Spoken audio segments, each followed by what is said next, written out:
अस्सलाम वालेकुम। कैसे हैं आप लोग? सब ठीक ठाक हैं? उम्मीद है बिल्कुल ठीक ठाक होंगे। चैप्टर नंबर 14 आपका इस वीडियो के अंदर हम सीखेंगे और उसकी आगे फिर एक्सरसाइजेस भी करेंगे। लेकिन जैसे ही एक्सरसाइजेस की तरफ मूव करने से पहले मैं आपको कुछ बताना चाह रहा हूँ एक्चुअली ये चैप्टर नंबर 14 है क्या और इसके अंदर हम सीखने क्या जा रहे हैं। 14 चैप्टर का नाम है रेशियोज एंड प्रोपोर्शन, जैसे ये अभी मैंने आपके सामने लिखा हुआ भी नज़र आ रहा है। और इस चैप्टर के अंदर आपके पास डिफरेंट ट्रायंगल्स दी हुई होंगी। ट्रायंगल्स के अंदर हम उन रेशियोज और प्रोपोर्शंस को यूज़ करेंगे। रेशियो और प्रोपोर्शन इसके बारे में आपको पता ही होगा। रेशियो हम बोलते हैं दो क्वांटिटीज़ के बीच सिमिलैरिटी को, यानी ऐसी दो क्वांटिटीज़ या दो करैक्टरिस्टिक्स जिनकी यूनिट भी सेम हो और वो करैक्टरिस्टिक्स यानी अकॉर्डिंग टू देयर करैक्टरिस्टिक वो भी सेम हो और उनकी यूनिट भी सेम हो। तो आप कह सकते हो that particular quantity like A is as B, यानी वो दोनों के दरमियान रेशियो का साइन को हम बोलते हैं इज एज टू, उसको रेशियो भी बोलते हैं। मतलब वो दोनों एक ही जैसी सिमिलर चीज़ें जो होती हैं आप उसको ये कह सकते हो रेशियोज। और प्रोपोर्शन जो होता है, प्रोपोर्शन एक्चुअली होता है like equality between two ratios, दो रेशियोज के दरमियान इक्वालिटी को हम प्रोपोर्शन बोलते हैं। वैसे तो ये आपका सिलेबस नहीं है, वो जनरल मैथ्स जो करते हैं उनके अंदर बड़ी डिटेल के अंदर ये लोग रेशियो और प्रोपोर्शंस भी पढ़ते हैं। तो हमें सिर्फ आइडिया होना चाहिए रेशियो क्या होता है, प्रोपोर्शन क्या होता है। रेशियो जब आप दो क्वांटिटीज को डिवाइड करते हो नॉर्मली तो उनकी रेशियो यही होती है वो। और प्रोपोर्शन क्या होता है, अगर दो अलग अलग रेशियोज के दरमियान इक्वलिटी का साइन हो तो वो प्रोपोर्शन होता है। अब इसकी एप्लीकेशन आपकी मैथ्स के अंदर इस ट्रिग्नोमेट्रिक शेप्स के अंदर, ज्योमेट्रिकल शेप्स के अंदर, ट्रायंगल्स के अंदर हम करने जा रहे हैं। तो हमें उसके लिए सबसे पहले जो कॉन्सेप्ट यूज होने वाला है, जैसे पीछे जितना भी हमने कॉन्सेप्ट पढ़ा उसके अंदर कॉन्जुरेंट ट्रायंगल्स पढ़ी थी, इसके अंदर जो कॉन्सेप्ट यूज होने वाला वो है सिमिलर ट्रायंगल्स। तो हमें आइडिया होना चाहिए कि भैया सिमिलर ट्रायंगल क्या। सिमिलर और ट्रायंगल दो वर्ड्स हैं। ट्रायंगल आपको पता है कि एक ऐसा ज्योमेट्रिकल शेप जिसकी तीन साइड्स हो और तीन एंगल हो, हम उसको क्या बोलते हैं, एक ट्रायंगल। और सिमिलर बाय नेम इसके मीनिंग्स क्या होते हैं, सेम, एक जैसा, इक्वल या कुछ भी मिलता, बिल्कुल उसकी कॉपी जैसे आप ये कह सकते हो। तो वो क्या होगा, जैसे आप आईने के अंदर अपनी तस्वीर देख रहे हो तो वो क्या होती है, सिमिलर। हाँ, समटाइम्स ये भी होता है कुछ तस्वीरें पिक्चर्स बड़ी होती हैं और वही अगर उनको छोटा किया जाए, जैसे आप कैमरा के अंदर अगर कोई अपनी फ़ोटो देख रहे हो तो वो जैसे स्क्रीन के ऊपर नज़र आ रही है वो, या फिर उसको जूम करके देखो तब भी वो फीचर्स आपके ही नज़र आएंगे। अगर आपकी फ़ोटो है तो आपके ही फीचर्स नज़र आएंगे, मतलब नोज़, आइज़ और आपके ये कान वो आपके ही होंगे। और अगर उस पिक्चर को आप छोटा करके देखो, क्रॉप करके देखो, फिर भी वो जो आपके फीचर्स हैं वो आपके, तो वो दोनों सिमिलर होंगी। भले आप उसे एनलार्ज करके देख लो, भले आप उसको छोटा करके देख लो, तो वो सिमिलर पिक्चर्स होती हैं। ऐसी कोई भी चीज़, ऐसी जो भी शेप्स होंगी उनको सिमिलर बोलते हैं। लेकिन सिमिलर ट्रायंगल्स जो होती हैं वो क्या होती हैं, दो ट्रायंगल्स सिमिलर ट्रायंगल्स तब होंगी जब उनके एंगल्स तो सेम हो, कॉरेस्पॉन्डिंग एंगल्स उनके सेम हो और उनकी कॉरेस्पॉन्डिंग साइड्स जो हों वो एक दूसरे के प्रोपोर्शनल हों। जैसे देखिए ये आपके पास सपोज एक ट्रायंगल, ये हम अभी सीख के रहे हैं, पहले मैं लिख लेता हूँ वहाँ पे, यहाँ पे सिमिलर ट्रायंगल्स। और बाय द वे यही हमारा इस चैप्टर की ये जो एक्सरसाइज और कमिंग एक्सरसाइज है उसके अंदर सिमिलर ट्रायंगल्स को और उनके दरमियान फिर रेशियोज और प्रोपोर्शंस को हम यूज़ करेंगे। इसलिए पहले हमें सिमिलर ट्रायंगल्स के बारे में पता होना चाहिए। लाइक आपके पास एक ट्रायंगल ये वाली है ए बी एंड सी, और दूसरी आपके पास ट्रायंगल हो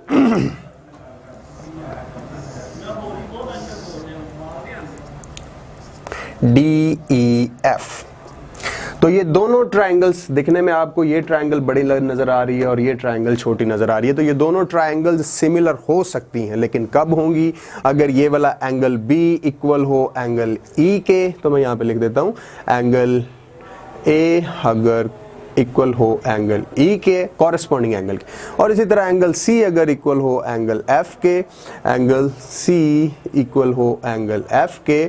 और सिमिलरली एंगल डी अगर इक्वल हो एंगल ए के, angle D is equals to angle A. और दूसरी, ये इनके जो एंगल्स हैं उनके दरमियान इक्वालिटी होनी चाहिए, बट साइड्स के दरमियान रेशियो होनी चाहिए, यानी ratio of their corresponding sides must be equal to prove the triangles similar.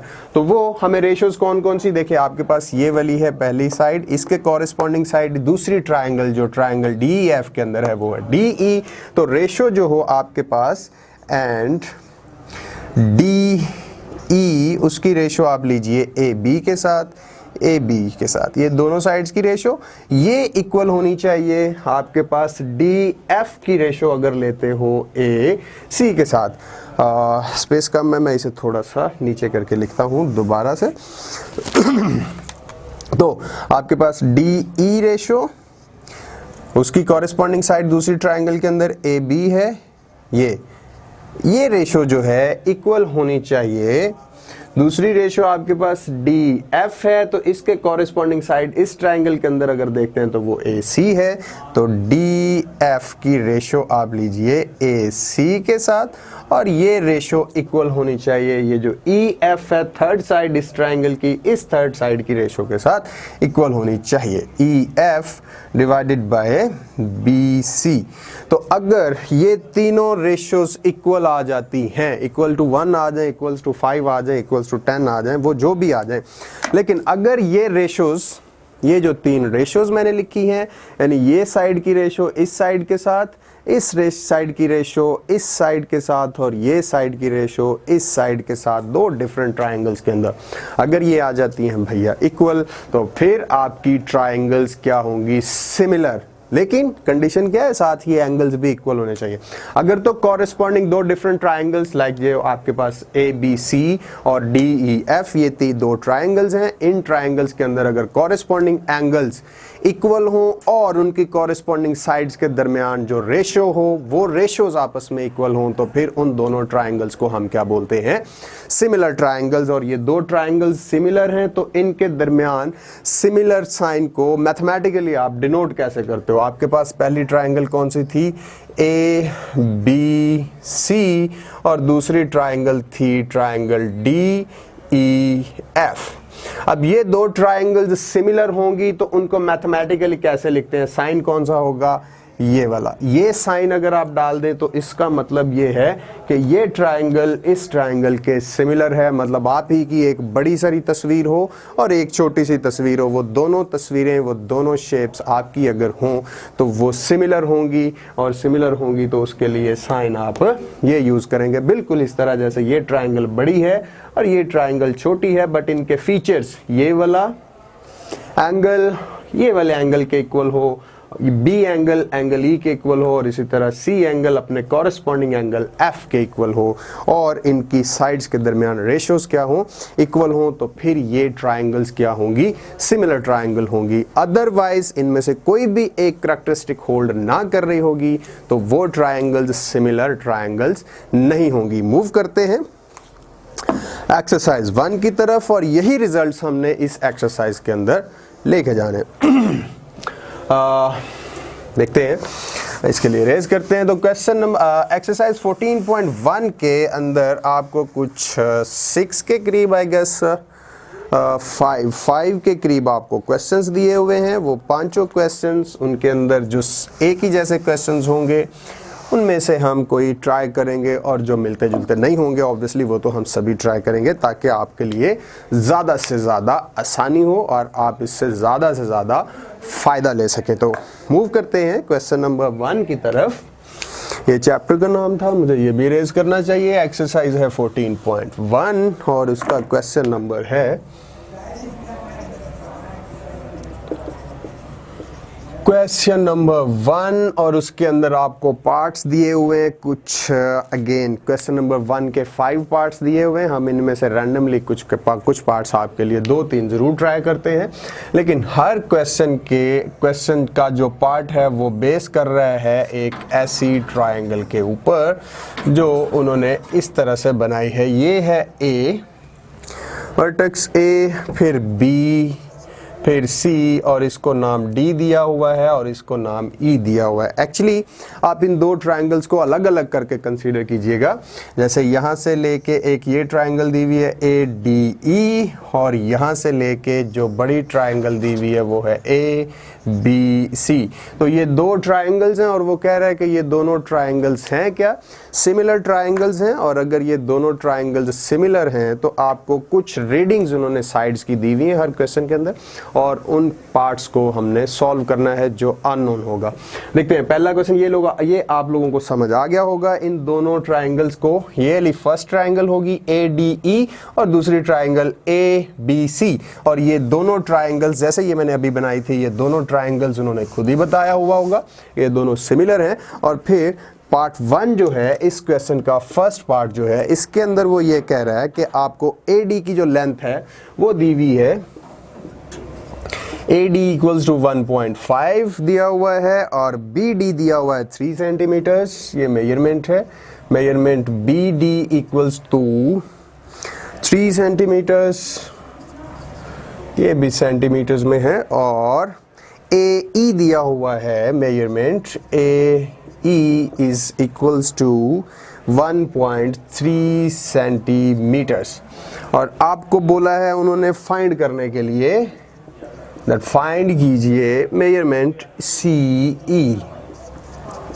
ये भैया आपने फाइंड करनी है। तो 3 साइड्स उन्होंने आपको बता दी हैं, यानी 2 ट्रायंगल्स हैं अलग अलग और उनमें से 3 की इंफॉर्मेशन उन्होंने आपको दे दी, चौथी इंफॉर्मेशन उन्होंने आपसे खुद ही मांगी है। तो देखिए पहली ट्रायंगल थी आपके पास ADE। मैं अगेन आपके लिए यहाँ पे डिजाइन कर देता हूँ इन दोनों को अलग अलग करके। एक ट्रायंगल है आपके पास ADE और दूसरी ट्रायंगल दी हुई है आपको A से B से C तक ये। और इसमें वो कह रहा है कि जो आपके पास A से D तक है वो है 1.5 सेंटीमीटर और जो है B से D तक B से D, सॉरी इस तरह से नहीं, ये बिल्कुल उसी तरह से ही वो कह रहा है कि यहाँ से लेके जो यहाँ तक है लेंथ, देखिए यहाँ से लेके जो यहाँ तक लेंथ है वो है 1.5 और फिर बाकी B से D तक जो लेंथ है वो लेंथ दी हुई है उन्होंने 3.3 सेंटीमीटर। और यहाँ पे ऑब्वियसली उन्होंने बोला होगा that DE is parallel to BC। अगर ये ना बोला होता तो फिर हम उनको उस तरह से ट्रांसलेट करते। बिल्कुल दिया हुआ है। तो आप पहले क्वेश्चन का फर्स्ट पार्ट जो शुरू में स्टार्ट ही हो रहा है उसके अंदर इन्होंने बोला in triangle ABC DE is parallel to BC। जब ये पैरेलल दी हुई है तो फिर ये लेंथ उन्होंने बता दिया आपको 1.5 सेंटीमीटर, ये लेंथ उन्होंने बता दिया आपको 3 सेंटीमीटर और जो ये वाली लेंथ है A से E तक वो आपको बता दी 1.3 सेंटीमीटर और CE लेंथ आपको फाइंड करने के लिए बोला। अच्छा, सिमिलर ट्रायंगल्स के अंदर ये वाली ट्रायंगल की यहाँ से लेके यहाँ तक की जो लेंथ होगी A से D डिवाइडेड बाय इसकी रेशो लीजिए B से D तक, ये इक्वल होगी आपके पास A से E रेशो के और रेशो इसकी लीजिए C से E रेशो तक। आप M भी डाल सकते हैं पीछे और अच्छे से हो जाएगा। According to the definition of similar triangles ये रेशोज आपके पास होल्ड करती हैं जो अभी अभी हमने इसके अंदर सीखा। अब जस्ट आपको यहाँ पे वैल्यूज इनके अंदर प्लग करनी है। वैल्यू प्लग करने के बाद आप जो मिसिंग इंफॉर्मेशन है, जो रिक्वायर्ड इंफॉर्मेशन है वो आप फाइंड कर सकते हैं। देखिए कैसे, AD की वैल्यू है 1.5, आप 1.5 रखिए। BD की वैल्यू जो है वो 3 है, इक्वल्स टू AE की इंफॉर्मेशन दिया हुआ है 1.3 सेंटीमीटर है और CE जो है वो आपको फाइंड करना है। तो इसको अभी आप ऐसे ही रहने दीजिए।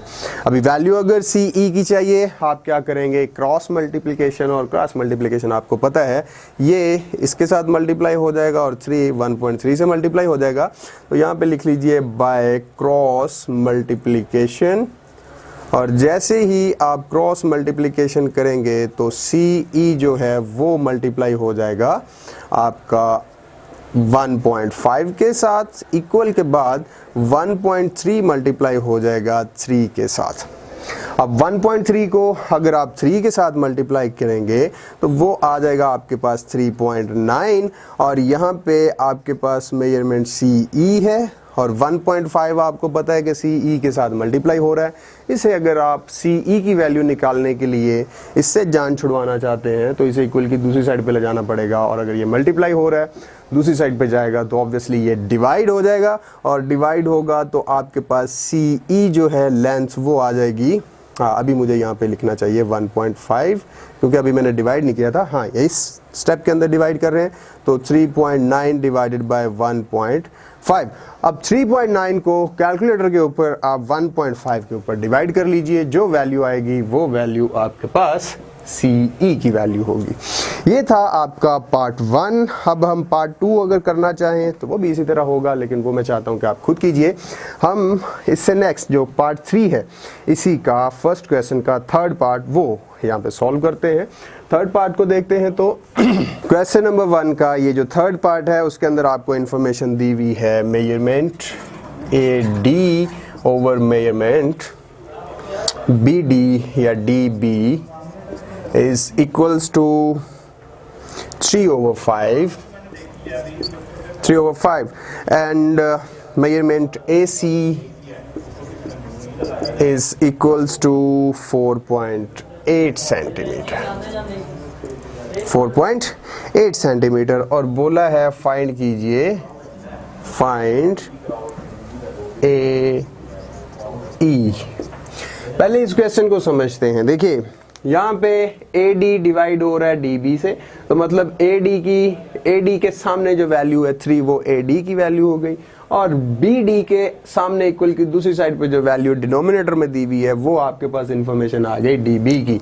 तो आप पहले तो सॉल्यूशन के अंदर यहाँ से वैल्यूज जो है वो जनरेट कर लीजिए जो आपको दी हुई है। आप लिख सकते हैं मेजरमेंट AD जो है वो इक्वल दिया हुआ है 3 के, एंड मेजरमेंट BD जो है वो इक्वल दिया हुआ है 5 के, और मेजरमेंट AC जो है वो आपको दिया हुआ है 4.8 सेंटीमीटर्स के। ऑब्वियसली इनके साथ सेंटीमीटर्स भी हम लिखेंगे। ये इन्फॉर्मेशन आपको दी हुई है और AE आपको चाहिए। अब इन्हीं इन्फॉर्मेशन को इस ट्राइंगल के ऊपर अप्लाई करके देखते हैं जी हमें कौन कौन सी इन्फॉर्मेशन मिली हुई है, क्योंकि हमें रेशियोज डेवलप करना पता है। हम रेशियो कैसे डेवलप करेंगे, हमें पहली इन्फॉर्मेशन AD दी हुई है, तो ये यहाँ से लेके यहाँ तक की इन्फॉर्मेशन हमारे पास है 3 सेंटीमीटर्स, वो मिल गई। फिर रेशियो उन्होंने B से D यहाँ से लेके यहाँ तक की इंफॉर्मेशन भी दी हुई है, वैल्यू दी हुई है, रेशियो नहीं वैल्यू दी हुई है, वो है 5 सेंटीमीटर, यानी यहाँ से यहाँ तक की वैल्यू है 3 सेंटीमीटर। मैं आपके लिए लिख भी देता हूँ, ये 3 सेंटीमीटर पार्ट है, और ये वाला पार्ट जो है BD ये 5 सेंटीमीटर पार्ट है। टोटल को ऐड करेंगे तो वो 5 + 3 8 सेंटीमीटर बन जाएगा। AE जो है वो आपको फाइंड करना है, ये वाली आपको लेंथ जो है ये वाली लेंथ फाइंड करनी है, जबकि A से C यहाँ से लेके यहाँ तक यानी ये टोटल लेंथ आपको उन्होंने खुद दी है वो है 4.8।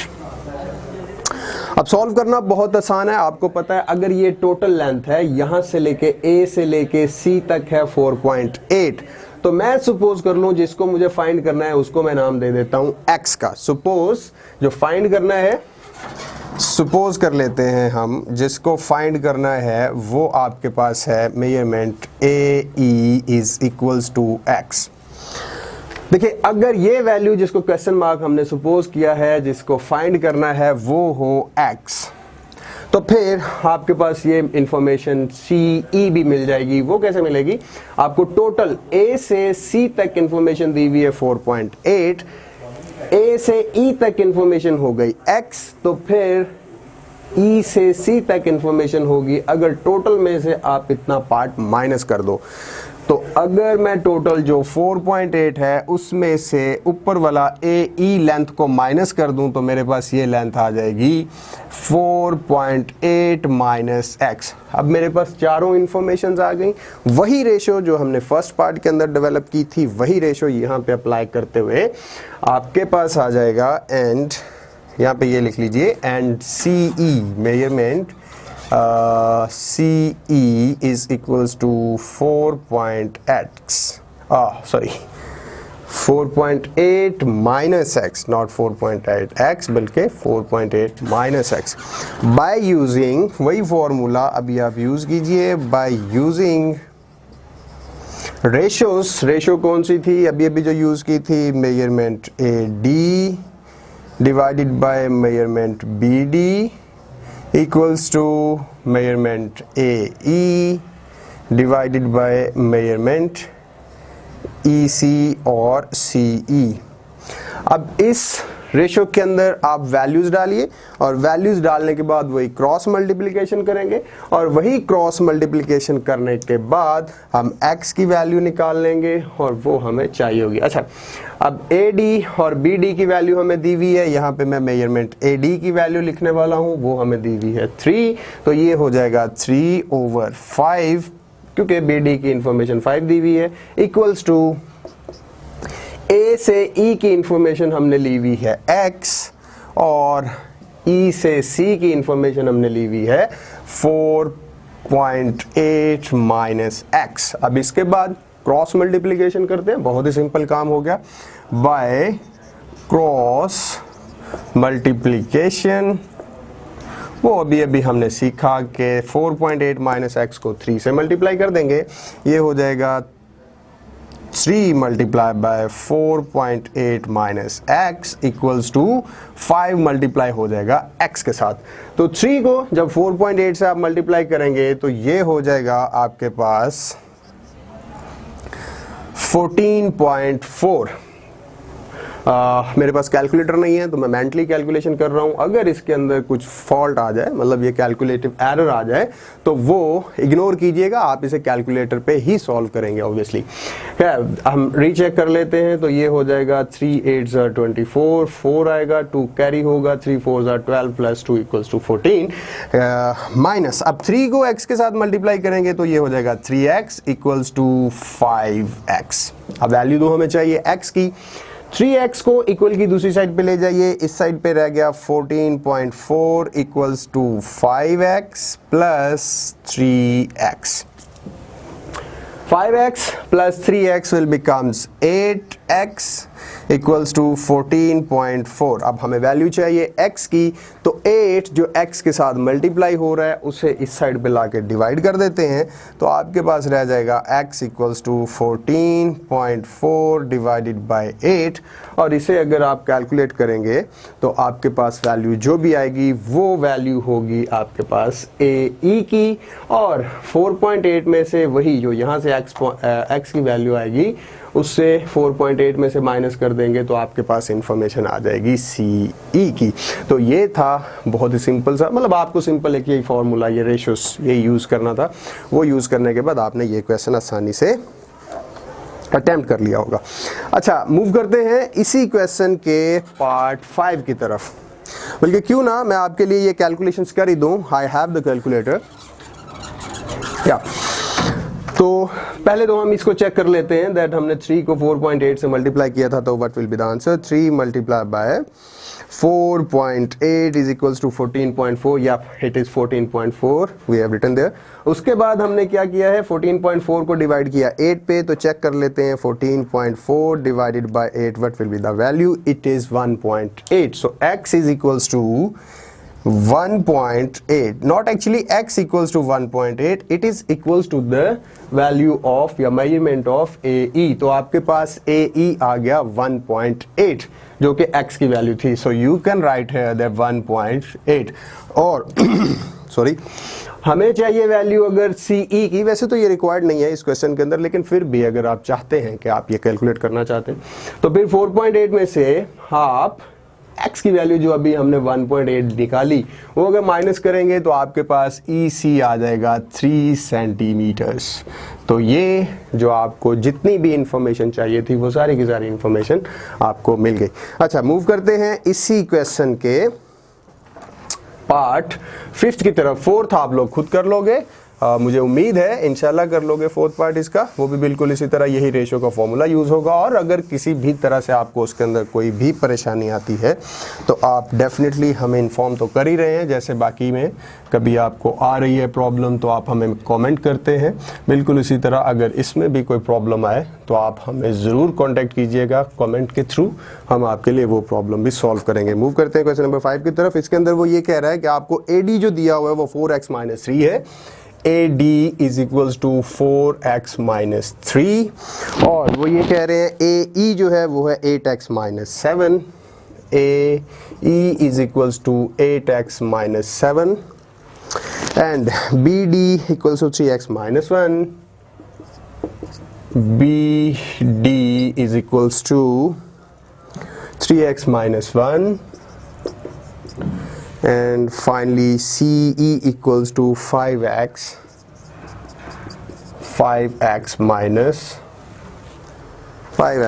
3। मैं ये कंपेयर कर लूँ, इंफॉर्मेशन हमने सही लिखी है यानी that AD equals to 4x minus 3, 4x minus 3, AE equals to 8x minus 7, 8x minus 7, BD equals to 3x minus 1, and then CE equals to 5x minus 3। या इन्फॉर्मेशन सो यही है। अब हम चेक करते हैं कि इसको रिक्वायर्ड क्या है। वो कह रहा है find the value of x, simply इतना ही कह दिया कि ये जो x यूज हो रहा है बस आप इसकी वैल्यू निकालें, और ऊपर गिवन इन्फॉर्मेशन के अंदर उसने हमें पहले ही बता दिया है DE पैरेलल है BC के, और ये दोनों ट्राइंगल्स जो बन रही हैं ये सिमिलर ट्राइंगल्स हैं। अगर सिमिलर ट्राइंगल्स हैं तो हम वही रेशो जो हम पिछले दो पार्ट्स के अंदर यूज करके आए हैं वही रेशो हम यहां भी यूज करेंगे। हमारे पास x की वैल्यू आ जाएगी जैसे अभी हमने लास्ट क्वेश्चन किया। तो मेजरमेंट आपको पता है कि ये AD लेंथ को डिवाइड करो अगर BD के ऊपर, AD divided by measurement BD, तो ये रेशो इक्वल आएगी। अगर इसी तरह से AE को डिवाइड कर दो मेजरमेंट AE को, आप डिवाइड कर देते हो मेजरमेंट CE के ऊपर। जस्ट इसके अंदर अभी हमें वैल्यूज ही प्लग करनी है और उसके बाद क्रॉस मल्टीप्लिकेशन करेंगे।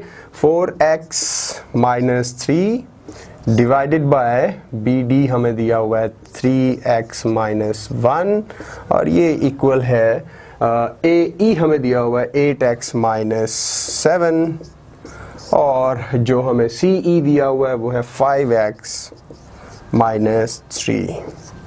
अगेन क्रॉस मल्टीप्लिकेशन करते हैं।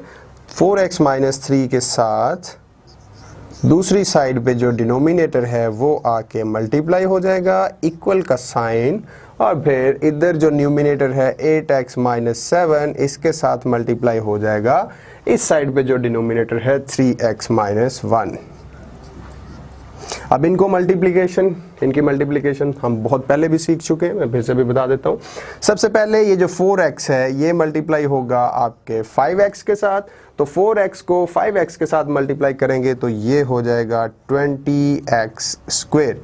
इसी तरह से यही 4x जो है ये मल्टीप्लाई होगा माइनस 3 के साथ भी, तो ये हो जाएगा माइनस 12x। अब ये 4x इस साइड पे जो फैक्टर है इसके दोनों के साथ मल्टीप्लाई हो चुका है। नाउ माइनस 3 को मल्टीप्लाई करेंगे पहले माइनस पॉजिटिव 5x के साथ, तो ये हो जाएगा माइनस 15x। फिर माइनस 3 मल्टीप्लाई होगा माइनस 3 के साथ, तो ये हो जाएगा पॉजिटिव 9। यही प्रोसीजर इस साइड पे भी अगर आप अडॉप्ट करेंगे तो ये हो जाएगा 24x square minus 8x minus 21x plus 7। अब हम क्या करेंगे, इन सारी वैल्यूज को पहले सिंप्लीफाई करके एक ही साइड की इक्वेशन की एक ही साइड पे लेके आएंगे, तो ये हो गया 20x square minus 12x minus 15x। ये दोनों को अगर आप ऐड कर लेते हो, ये वाली इंफॉर्मेशन को 12x और 15x को, क्योंकि दोनों का नेगेटिव साइन है, तो ये हो जाएगा 27x प्लस 9 इक्वल्स टू यहाँ पे है आपके पास 24x स्क्वायर, और इन दोनों को अगर ऐड करेंगे तो ये माइनस 29x हो जाएगा, क्योंकि minus 28 minus 8 is equals to minus 29 plus 7 इसी तरह से आ जाएगा। अब आप क्या कीजिए कि ये वाली साइड पे जितनी भी इंफॉर्मेशन है इनको उठा के दूसरी साइड पे ले जाइए, तो ये आपके पास हो जाएगा 24x square minus 29x plus 7 minus 20x। देखिए 20x स्क्वायर, जैसे ही ये 20x स्क्वायर इक्वल की दूसरी साइड पे गया तो इसका साइन रिवर्स हो गया, पॉजिटिव है तो नेगेटिव हो गया, और यहाँ पे माइनस 27 है, उस साइड पे पॉजिटिव 27x हो जाएगा, पॉजिटिव 27x, और फिर ये पॉजिटिव 9 इस साइड पे आके माइनस 9 हो जाएगा, और इस साइड पे आपके पास कोई भी एंट्री नहीं रह गई, तो आप लिख सकते हैं यहाँ पे 0। अब इसको सॉल्व करते हैं। देखिए x स्क्वायर वाली टर्म के साथ सिंप्लीफाई होगी, तो यहाँ पे आपको ये 24x स्क्वायर नज़र आ रहा है और इधर 20x स्क्वायर है माइनस में, तो पॉजिटिव 24 और माइनस 20 रिजल्ट आएगा आपके पास 4x स्क्वायर। फिर इसी तरह लीनियर टर्म सिर्फ x वाली टर्म देखिए तो वो यहाँ पे माइनस 29x नज़र आ रही है और यहाँ पे पॉजिटिव 27x नज़र आ रही है। तो अगर माइनस 29 और पॉजिटिव 27 इन दोनों को आप इकट्ठा करें तो ये आपके पास आ जाएगा माइनस 2x। फिर पॉजिटिव 7 ये कांस्टेंट नंबर और इधर भी एक कांस्टेंट क्वांटिटी जिसके साथ x नहीं आ रहा, वो पॉजिटिव 7 और माइनस 9, तो आपके पास आंसर आ जाएगा यहाँ से माइनस 2 और इक्वल्स टू 0। अच्छा भाई मैं इधर ही लिख रहा हूँ इक्वल्स टू 0 तो आपको इरिटेशन हो रही होगी, इससे आप इस साइड पे भी इक्वल्स टू 0 लिख सकते हैं और इस साइड पे भी इक्वल 0 लिख सकते हैं। इन दोनों में से भले आप लेफ्ट साइड पे लिखिए भले आप राइट साइड पे लिखिए, बात एक ही है, लेकिन मेरे पास जगह खत्म हो गई है तो मैं ये जो ऊपर वाला पोर्शन अभी हमने सॉल्व किया है ये मैं आपके लिए रेज कर रहा हूँ ताकि बाकी पोर्शन हम आसानी से सॉल्व कर सकें। अच्छा जी, हमारे पास जो रिजल्टेंट इक्वेशन आई है वो आई है 4x square minus 2x minus 2 equals to 0। और ये इक्वेशन को अगर आप गौर से देखें तो आपके पास ये है क्वाड्रेटिक इक्वेशन, और क्वाड्रेटिक इक्वेशन को सॉल्व करने के 3 मेथड्स होते हैं। फर्स्ट मेथड आप मेथड्स को आप उनके नंबरिंग या अरेंजमेंट चेंज भी कर सकते हैं ऑब्वियसली, लेकिन सॉल्व कौन कौन से मेथड से किया जा सकता है? एक क्वाड्रेटिक फॉर्मूला है, एक मिडिल टर्म ब्रेक करके और एक है स्क्वायर कंप्लीशन। इन तीनों मेथड्स में से कोई भी मेथड यूज करें रिजल्ट्स आपके पास सेम आएंगे। तो हम मिडिल टर्म ब्रेक करके देखते हैं। तो यहाँ पे आ गया 4x स्क्वायर, एक्चुअली हमें चाहिए माइनस 8x स्क्वायर, तो उसके लिए 4x square minus 4x plus 2x minus 2 equals to 0। ये हमने ये मिडल टर्म को ब्रेक किया दो ऐसे पार्ट्स के अंदर कि उनको ऐड करें तो वापस माइनस 2x ही बन जाए। यहाँ पे देखिए माइनस 4x है प्लस 2x, इनको ऐड किया तो वापस माइनस 2x बन रहा है। लेकिन इनको मल्टीप्लाई करें इन दोनों टर्म्स को तो वो 8x स्क्वायर माइनस में बनना चाहिए, जो इसका और इस एक्सट्रीम टर्म का प्रोडक्ट, तो इनको मल्टीप्लाई करें तो वापस माइनस 8x स्क्वायर ही बन रहा है। अब हमें क्या करना होता है कि पहली दो टर्म्स में से देखते हैं जो चीज़ कॉमन आ रही हो वो हम कॉमन ले लेते हैं। यहाँ से हमारे पास 4 भी कॉमन आ रहा है, लकीली x भी। 4x बाहर रह गया अगर, तो यहाँ से सिर्फ x बच जाएगा, माइनस 1 आ जाएगा क्योंकि 4x आप पूरे की पूरी टर्म कॉमन ले चुके हैं। और यहाँ से अगर देखें तो हमारे पास पॉजिटिव 2 कॉमन आ रहा है, वो कॉमन लिया तो हमारे पास x माइनस 1 ही रह गया इक्वल्स टू 0। दो टर्म्स बन गई, एक टर्म ये वाली बन गई और एक टर्म ये वाली बन गई। इन दोनों टर्म्स में से देखते हैं कि हमारे पास क्या चीज़ कॉमन आ रही है। तो नोट करेंगे जो ब्रैकेट वाली टर्म है ना x माइनस 1, वो यहाँ पे भी है इधर भी है, तो हम ये इन दोनों टर्म्स में से कॉमन ले सकते हैं।